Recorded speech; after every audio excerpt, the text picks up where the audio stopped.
Assalamu alaikum 5 class. Here is your book New Oxford Modern English. So let's open your books. Unit number 2. Does he remember? Does he remember? In this story, students, Mike is the main character of this story, and in our previous lecture we took pause on that point. Yes, there we took pause in our previous lecture. Today we are going to start our lecture from there. Students, in our last lecture we have read that Mike is standing outside a compound of his friend Nabil, and dogs were barking there, and their sound seems like that the animals are hungry. Okay, so let's start. At last, just as Mike was becoming a little annoyed, an old man came scurrying out of the side door of the house. He appeared with his urgent shuffle to be hurrying, but he took forever to reach the gate. On this seemingly long trip, he searched all the while in one pocket after another.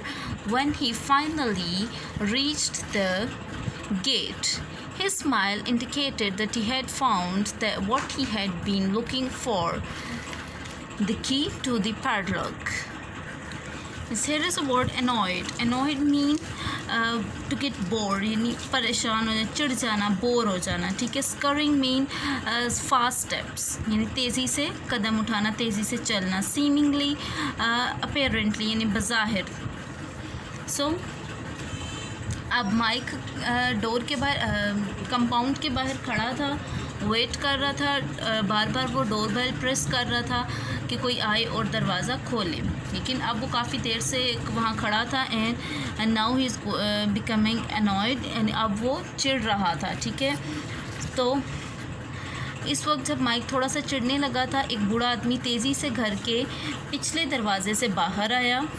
Okay, पिछले दरवाजे से बाहर आए. तेज़ घसीटते कदमों की बदौलत लगता था वो जल्दी, यानी माइक बाहर खड़ा था, उसको अंदर से कदमों की आवाज़ आ रही थी, तो उससे उसने अंदाज़ा लगा लिया कि जैसे वो तेज़ी से कोई चल रहा है, जल्दी जल्दी आ रहा है.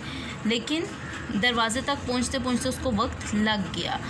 सीमिंगली यानी बज़ाहिर वो मुसलसल एक एक करके अपनी जेबों की तलाशी लेता रहा. यानी वो बाहर खड़ा था, लेकिन उसको अंदाज़ा हो रहा था कि वो आदमी कोई आ तो गया डोर तक, लेकिन अब वो बार बार अपनी पॉकेट्स को चेक कर रहा है. ठीक है, उनकी तलाशी ले रहा है. बिलाहर जब वो दरवाज़े तक पहुंच गया तो एक मुस्कुराहट करने इशारा दिया कि जो वो ढूंढ रहा था वो उसे मिल गया है, ताले की चाबी. यानी वो क्या ढूंढ रहा था? ताले की चाबी. यानी इतना टाइम उसे क्यों लग गया दरवाज़े तक पहुंचने में? क्योंकि वो अपनी पॉकेट्स में जो लॉक की थी वो सर्च कर रहा था, और वो मिल गई उसको. फिर The old man fumbled with the keys and in due course opened the lock. The heavy gate squeaked and screeched, and it was swung open with some difficulty.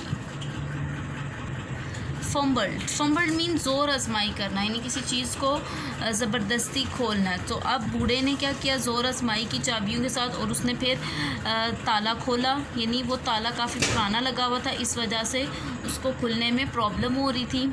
ठीक है. फिर उसने कोशिश करके ताला खोल लिया.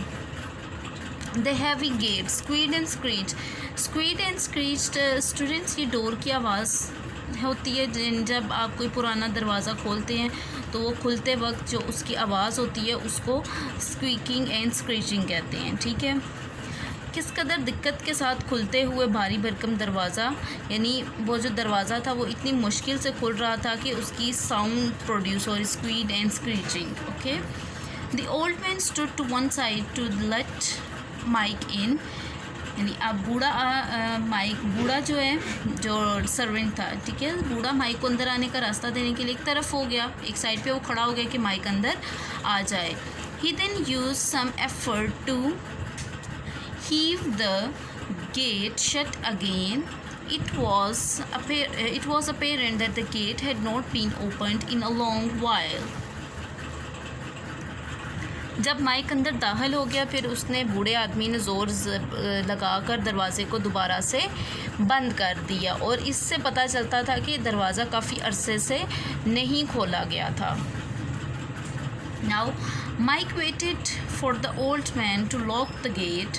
माइक ने बूढ़े के दरवाज़े को बंद करने का इंतज़ार किया, यानी माइक ने इंतज़ार किया कि वो ताला लगा ले, दैन वो फिर मुझे अंदर लेके चले।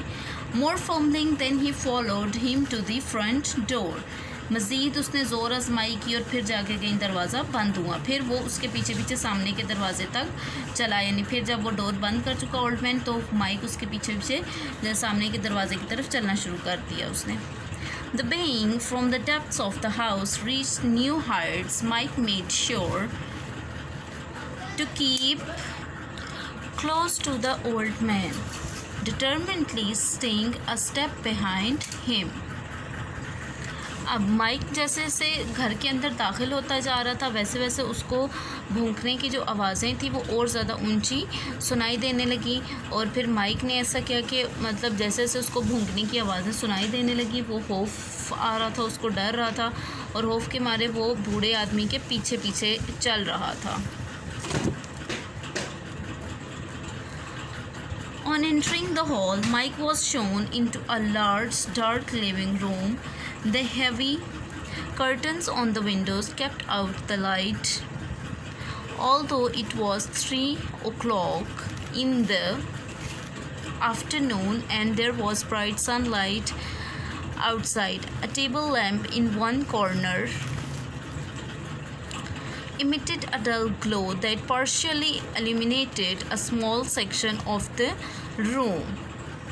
अब जैसे माइक हॉल में दाखिल हो जाता है उसको फिर एक बड़े से कमरे में ले जाया जाता है जिसमें काफ़ी अंधेरा होता है और विंडोज़ पर कर्टन यानी खिड़कियों पर जो पर्दे होते हैं उन्होंने रोशनी को रोक रखा होता है, यानी उन पर्दों की वजह से कमरे में रोशनी जो है वो बहुत कम होती है। अगरचे यानी उस वक्त दिन के 3 बज रहे थे और बाहर धूप चमक रही थी और उधर जो जिस घर में माइक गया था नबील के घर में, वहाँ पर कमरों में पर्दों की वजह से अंधेरा था और यूँ लग रहा था जैसे शाम हो चुकी है। ठीक है, एक कोने में पड़ा टेबल लैम्प था, एक लैम्प था जो मध्यम लाइट डिम सी रोशनी जो है हारिश कर रहा था, जिसने कमरे के एक छोटे से हिस्से को रोशन कर रखा था, यानी उस लैम्प की लाइट इतनी थोड़ी थी कि उसने कमरे के थोड़े से हिस्से को रोशन किया हुआ था। इल्यूमिनेटेड मीन पार्शियली इल्यूमिनेटेड यानी डिम लाइटेड। ठीक है, अब mic could just make out of the figure of someone sitting on the sofa near the lamp. "Hello, dear Mike," came a greeting from the shadowy form. "It's been many years." "Ah, Nabil, is that you?" asked Mike nervously.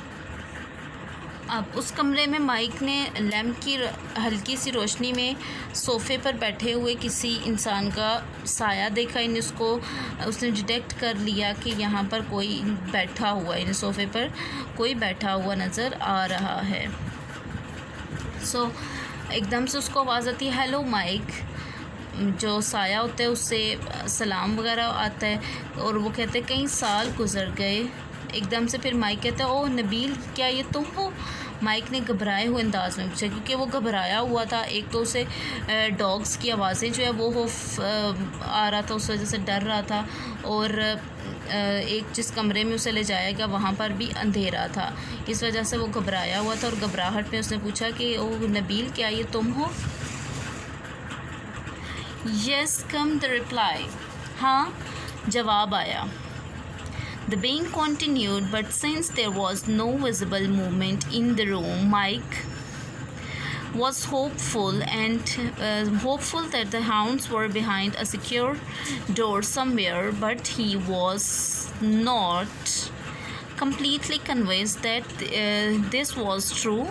Mike edged forward towards Nabil. "Wait there, Mike," said Nabil. "The dogs have been locked in the bedroom, but old Marmaduke is asleep here beside me." अब क्या हुआ कि जैसे उसने कहा कि नबील ने जवाब दिया कि हाँ ये मैं हूँ, फिर भौंकने की आवाज़ें जो हैं वो आ रही थी, लेकिन चूँकि कमरे में उसको कोई ऐसी मतलब हरकत नज़र नहीं आ रही थी, तो फिर माइक को जो है थोड़ा हौसला हो गया कि जो डॉग्स हैं वो किसी कमरे में बंद है, अगर वो इधर होते तो डेफिनेटली वो उस पर अटैक करते। तो उधर डॉग्स जो हैं वो किसी कमरे में बंद हैं, लेकिन उसे फिर भी पूरी तरह से अभी भी यकीन नहीं था। फिर माइक आहिस्ता आहिस्ता नबील की तरफ बढ़ा।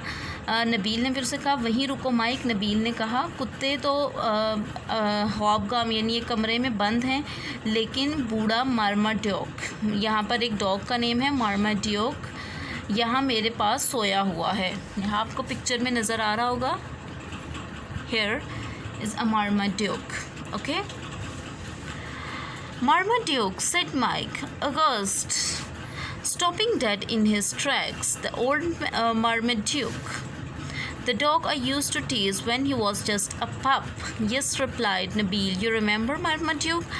I do, shuddered Mike. It's been a long time. I hope you have him on a leash. I remember I used to worry him no end. अब माइक ने जैसे सुना कि मार्माड्यूक जो है वो उसके पास सोया हुआ है, तो एकदम से डर जाता है और हैरान हो जाता है। कहते हैं मार्माड्यूक, फिर वो वहीं पर रुकता है और कहते हैं ओह बूढ़ा मार्माड्यूक, वो ही कुत्ता जिसे मैं बहुत तंग किया करता था जब वो एक छोटा था। यानी वो अब उससे पूछते हैं कि ये वही मार्माड्यूक है जिसको मैं जब वो छोटा था, पपी था, तब मैं उसको बहुत तंग करता था। नबील कहते हैं हाँ तुम्हें मार्माड्यूक याद है? नबील उससे पूछता है कि तुम्हें याद है कि मार्माड्यूक वही है? तो वो कहते हैं मुझे याद है। माइक खला के बोला बहुत वक्त गुजर गया, उम्मीद है कि तुमने इसे जंजीर डाल रही होगी। लीश कहते हैं जिस जंजीर को, यानी बैंड जिससे डॉग को कंट्रोल किया जाता है। मुझे याद है कि मैंने उसे बहुत तंग किया हो, यानी मैं उसे बहुत तंग किया करता था। ओके स्टूडेंट्स, आज हम यहीं तक रीडिंग रखते हैं। इंशाल्लाह कल के लेक्चर, नेक्स्ट जो लेक्चर होगा हमारा नेक्स्ट मंडे, उसको हम इस यूनिट की रीडिंग को कंप्लीट कर देंगे। आपने तब तक इसकी रीडिंग अच्छे तरीके से कर लेंगे। नेक्स्ट में फिर हम देखेंगे कि नेक्स्ट क्या होता है माइक के साथ, मार्माड्यूक जो है वो क्या करते हैं। ओके स्टूडेंट्स, टेक केयर, अल्लाह हाफ़िज़।